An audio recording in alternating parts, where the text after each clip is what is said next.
Armsad sõbrad, tänase paastuaja 4. pühapäeva pühakirja lugemise me leiame Apostel Peetruse esimesest kirjast. Need on 3 salmi selle kirja 2. peatüki algusest. Apostel ütleb siin nõnda. Pange siis maha kogu kurjus ja kogu kavalus ja silmakirjatsemine, kadetsemine ja mis tahes keelepeks. Nagu äsja sündinud lapsed, igatsege vaimulikku selget piima, et te selle varal kasvaksite pääste poole, kui te olete tunda saanud, et issand on helde. Apostel Peetrus pöördub siin kristlaste poole, iseäranis nende kristlaste poole, kes on tulnud usule ja ristitud üsna hiljuti, manitsusega teha midagi, mis peaks olema täiesti enesestmõistetav. Panna maha kogu kurjus, kogu kavalus ja silmakirjatsemine, kadetsemine ja mis tahes keelepeks. See tähendab pöörduda ära kõigest sellest, mis on halb ja vale.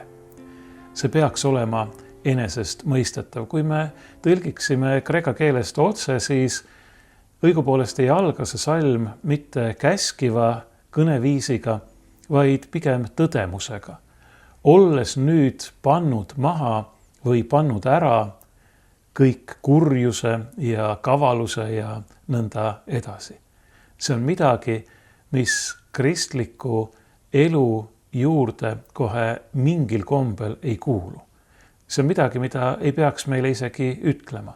Me oleme saanud kristlasteks, me oleme tulnud usule Jeesusesse, Kristusesse, kelles on saanud avalikuks Jumala täiuslik headus ja armastus. Me tahame teda järgida, sest me teame, et see on õige, et see on hea, et see on kooskõlas selle lõpmata tänuga, mida me oleme kutsutud talle tooma selle eest, et ta on meid päästnud, et me oleme lunastatud. Me lihtsalt jätame kogu kurjuse, kõik selle, mis on halb selja taha. Nüüd on oluline enda käest küsida, kas me ka tegelikult oleme seda teinud. Kõigepealt ma tahan märkida, et Peetrus on siin kompromissitu. Ta ei ütle, et me peame nende asjade vastu võitlust alustama, nendega maadlema. Ta ütleb, et need asjad tuleb lihtsalt maha panna, need tuleb jätta selja taha. Ei mingit poolikut rehkendust, ei mingeid kompromisse, ei mingit natukene vähehaaval, ei korraga. Kas see on võimalik? Jumalale on kõik võimalik. Meile, inimestele, meie langenud loomuse, rikutuse ja nõtruse tõttu oma jõust, oma tahtest kindlasti mitte. Aga me ei ole siin ju üksi. See ei olegi meie jõud ega meie tahe, vaid see on Jumala vägi. See on Jumala päästev arm, mille läbi ta on meid uuesti sünnitanud. Apostel Peetrus räägib oma kirja 1. peatükis sellest, kuidas me oleme uuesti sündinud Jumala sõna kaudu. Me oleme uueks loodud. Jumal on see, kes meid puhastab ja pühitseb. Tema kätte me peame ennast andma ja temale me ei tohi oma lihahimusid, lihatahet järgides vastu hakata. Jumala kutse, Jumala tahe on selge. Jumal on täiuslik, Jumal on valgus, temas ei ole mingit pimedust ja meie oleme kutsutud olema maailma valguseks. Meie oleme kutsutud olema maa soolaks ja see tähendab, et me ei tohi olla rikutud. Me ei tohi minna tuimaks, maitsetuks, sest sellist soola ei ole kellelgi tarvis. Aga veel kord ma rõhutan, see ei ole mitte meist endist, vaid see on Jumala vägi, mille kätte me peame ennast andma ja mis meid aitab, mis meid uuendab, mis meid puhastab, uuesti sünnitab ja pühitseb. Aga siin on tähtis teha see põhimõtteline otsus või meelemuutus. Kõik kuri peab olema maha pandud, see peab olema selja taha jäetud. Jah, ma kordan veel, meie ise oma jõust seda ei suuda. Ja see ei ole mitte selline tingimus, mille Jumal meile esitaks, et me võiksime üldse tulla tema juurde, nii nagu minu käest mõni aeg tagasi keegi küsis, kas enne seda, kui mind ristitakse, pean ma olema juba täiuslik. Ei, see ei ole nii. Jumal armastab meid, Jumal võtab meid vastu. Ta on läkitanud oma poja just nimelt patuseid päästma. Ja need me olemegi. Me ei pea seda ütlema mitte uhkusega, mitte selle üle rõõmu tundes, vaid lihtsalt reaalsust tunnistades. Jah, sellised me olemegi, aga me oleme kutsutud millekski palju enamaks, millekski hoopis muuks. Mitte jätkama seda elu, mis sõdib Jumala armu, halastuse, headuse ja armastuse vastu, vaid mis on sellest juhitud ja kantud. Kõik kuri peab maha jääma. Kõik kuri tuleb endast ära panna. Apostel Peetrus täpsustab siin ka, ta toob esile mõned vahest kõige olulisemad, aga võib-olla ka kõige ohtlikumad ja kõige sagedasemad pahed, millest me peame otsustavalt lahti ütlema ja vabanema. Ta nimetab kavalust, õigem oleks ehk tõlkida salakavalus, see on selline kavalus, millel on eesmärk midagi saada, enamasti teiste arvel. Ta nimetab silmakirjatsemist, võiksime öelda ka teesklemist, see on ebasiirus, see on see, kui me püüame näida kellegi teisena, kui me oleme, kui me teeme inimeste või ka Jumala ees head nägu. Me teame, et Jumala ees ei ole sellel kindlasti mingit tulemust, sest Jumal näeb meid läbi, aga kui meil inimeste ees see peaks ka teinekord õnnestuma, siis hea ei ole see sellegi poolest, kuna see rajaneb valel ja me ei saa rajada oma suhteid mitte kellegagi valele. Me peame suutma üksteist usaldada ja olla ka ise usaldusväärsed. Olla need, kes me näime olevat ja näima nendena, kes me tegelikult oleme. Silmakirjatsemine on üks väga ränk pahe. Jeesus kõneleb sellest ka mitu korda ja ütleb, et silmakirjatsejate osa on seal, kus on ulgumine ja hammaste kiristamine. Ta hoiatab meid selle eest. See, kui sa püüad näida kellegi teisena, kui sa tegelikult oled, on mitte ainult teiste inimeste, vaid ka sinu enda petmine. Sest et see takistab sul või võtab sult ära motivatsiooni saada selleks, kelleks sa tegelikult oled kutsutud saama. Olla see, kes sa tegelikult peaksid olema. Sa ainult näid, sa ainult teeskled. Aga ühel hetkel pead sa tunnistama tõtt. Pead sa tõepoolest vaatama peeglisse, seistes Jumala kohtujärje ees ja seal tuleb esile kõik see, mida sa oled siiani ehk suutnud varjata. Seal saab kõik selgeks. Ei maksa püüda ennast petta arvamusega, et ma olen midagi muud, kui ma tegelikult olen. Oma olemust tuleb endale reaalselt tunnistada. Ja kui me näeme, et selles on midagi, mis meile ei meeldi või mis kindlasti ei meeldi Jumalale, siis tuleb sellega Jumala armu abiga tegeleda. Mitte jätkata elamist vales. Sest nagu öeldud, ühel hetkel saab aeg otsa ja siis tuleb kõik esile. ja siis on juba hilja midagi ette võtta. Nii et silmakirjatsemisest loobumine, hoidumine ei tähenda tegelikult mitte ainult teistele valetamise lõpetamist, vaid eeskätt iseendale valetamise lõpetamist. Ja see tähendab seda, et me peame püüdma muutuda nendeks, saada nendeks, kelleks me tegelikult oleme kutsutud saama, kes me tegelikult peaksime Jumala tahte kohaselt olema. Jumala armu abiga, ma ei väsi seda kordamast, aga algus peab olema selles, et me kõigepealt loobume püüdmisest valetada Jumalale, teistele inimestele valetamisest ja iseendale valetamisest. Edasi nimetab Peetrus siin kadedust või kadetsemist. Ja selle all me võime mõista just nimelt seda kurja himu, mida nimetatakse ka 10. käsus.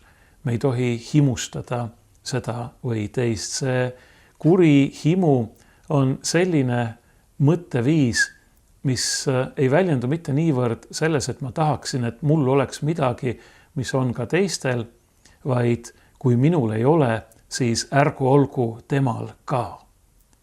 See on halva soovimine teistele inimestele. See võib olla seotud mitmesuguste materiaalsete hüvedega, aga ka mingite muude asjadega, näiteks sellega, kui kellelgi läheb hästi, kui keegi on armastatud, keegi on kuulus, kellelgi õnnestub miski, mis minul ei õnnestu, või kui keegi on lihtsalt hea inimene. See on nii kummaline, et headus inimestes võib tekitada teistes mitte ainult imetlust ja armastust, vaid ka kadedust ja viha. Sest et selle teise inimese kõrval sa tunned ära oma puudused, oma patud, oma küündimatuse. Ja kui see on seotud või segunenud kadedusega, siis tõepoolest sa mitte ei püüa sellest teisest inimesest eeskuju võtta, vaid hakkad teda lausa vihkama. Miks ta on siis nii hea, nii täiuslik, nii püha, nii puhas?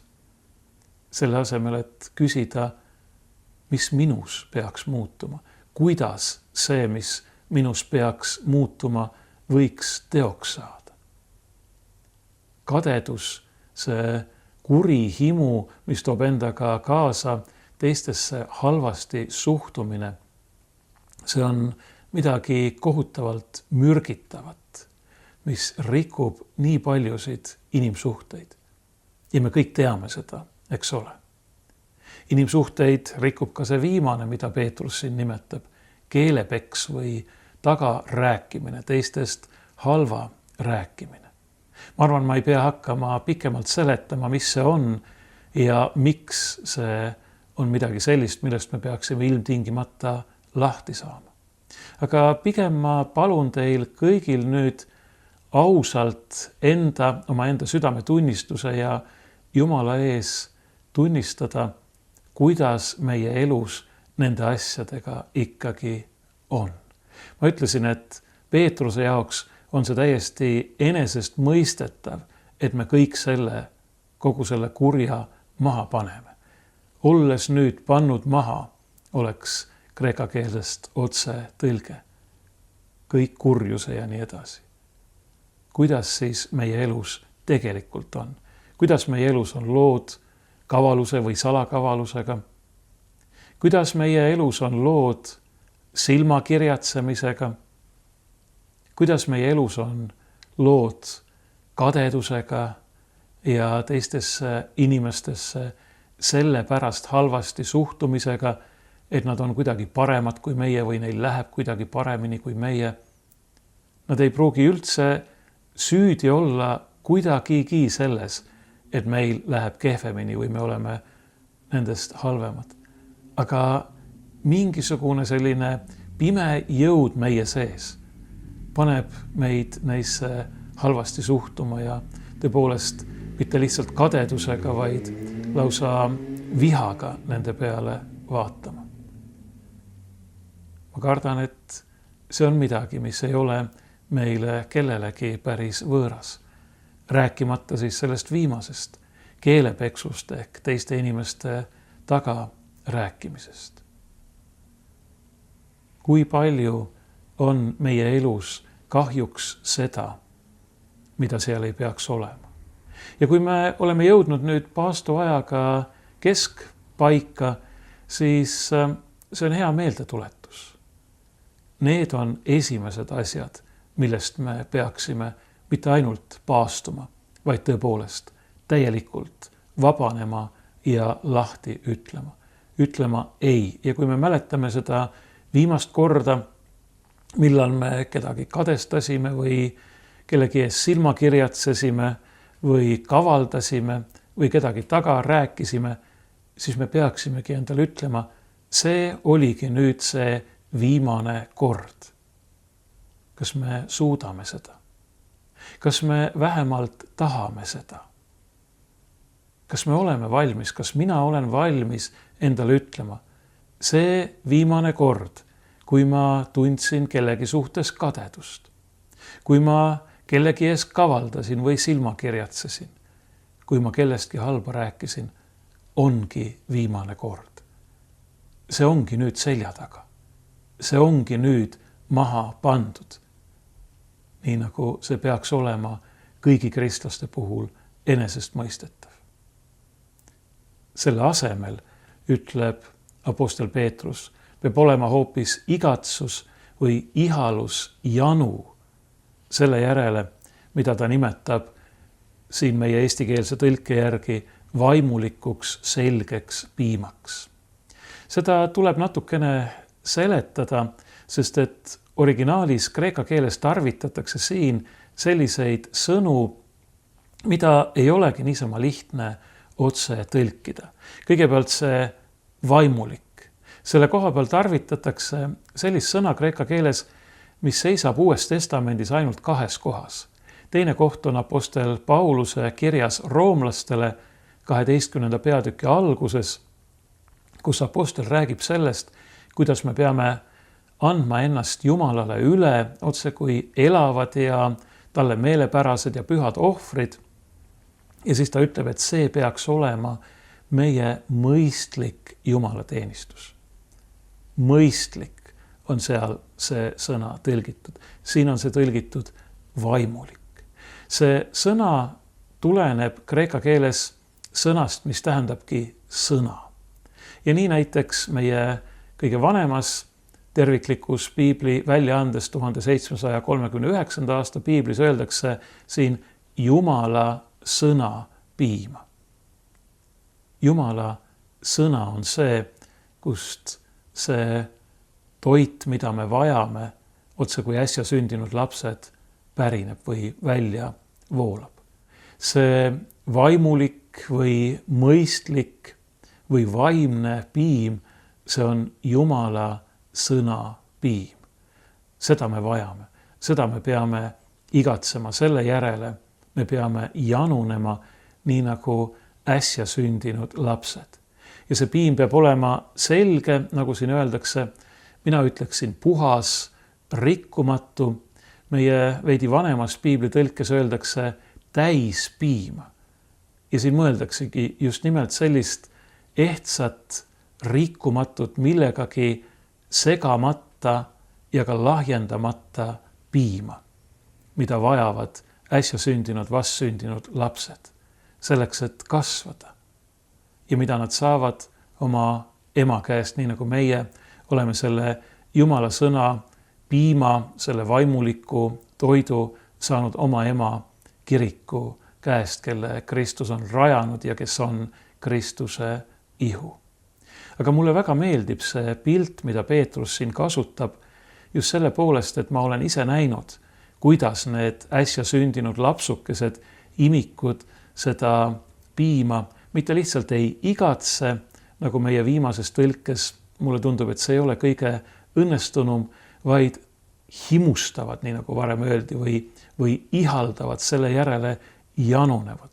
Kuidas siis, kui see imik, see väike laps tunneb, et ta kõht on tühi, kuidas ta hakkab otse kui instinktiivselt otsima oma ema rinda ja kui ta seda endale kohe suhu ei saa, siis annab ta oma vajadusest õige pea väga häälekalt teada. Ma usun, et paljud teie hulgast on seda kuulnud ja näinud. Vaadake, selline nii intensiivne, nii enesestmõistetav, nii vahetu peab olema meie janu, meie ihalus selle vaimuliku roa järele, Jumala sõna järele, mille läbi me oleme uuesti sünnitatud ja mis ei ole midagi muud kui rõõmusõnum Jeesusest Kristusest, meie issandast ja õnnistegijast, kes on meie eest kannatanud ja surnud, kes on surnuist üles tõusnud ja läinud oma isa kirkusesse, kes on meid oma püha ja kalli verega lunastanud, meid vabaks teinud, vabaks patu, kuradi ja surma orjusest, vabaks selleks, et me võiksime panna maha kõik kurjuse ja silmakirjatsemise ja kavaluse ja kadestamise ja mis tahes muud pahed. Tema on seda teinud ja see on see sõna. Ja see ongi see pääste, mille poole me oleme kutsutud kasvama. Et te selle varal kasvaksite pääste poole, kui te olete tunda saanud, et issand on helde. Võiksime tõlkida ka, et issand on hea. See on viide Vanale Testamendile, psalmile, kus öeldakse, et tulge ja maitske või tulge ja tundke, et issand on hea. Ta on tõesti hea. Oma headuses on ta meid loonud, oma headuses on ta meid lunastanud, oma headuses ta uuendab ja pühitseb meid ja valmistab meid igavese elu tarvis. Ja ta tahab meile kinkida midagi niisugust, mida me ei suuda praegu veel kujutledagi. See vaimulik toit, mida me praegu vastu võtame, see Jumala sõna, see usu sõna, mille varal me kasvame, see on juba ise osa sellest uuest, sellest heast, mida Jumal meile kingib. Aga see on alles algus. Me alles kasvame selle pääste, selle täiuse poole, selle lõpliku eesmärgi poole, milleks me oleme loodud ja milleks Jumal on meid valmistanud ning valmistab jätkuvalt oma püha vaimu andide abiga, oma armuvahendite abiga, eeskätt oma sõna ja Kristuse püha ihu ja vere sakramendiga. Jumal on hea, Jumal on helde, ta on täis armu ja halastust. Ta on andnud kõik meie heaks, ta on teinud kõik meie heaks. Meil ei ole vaja selles kahelda.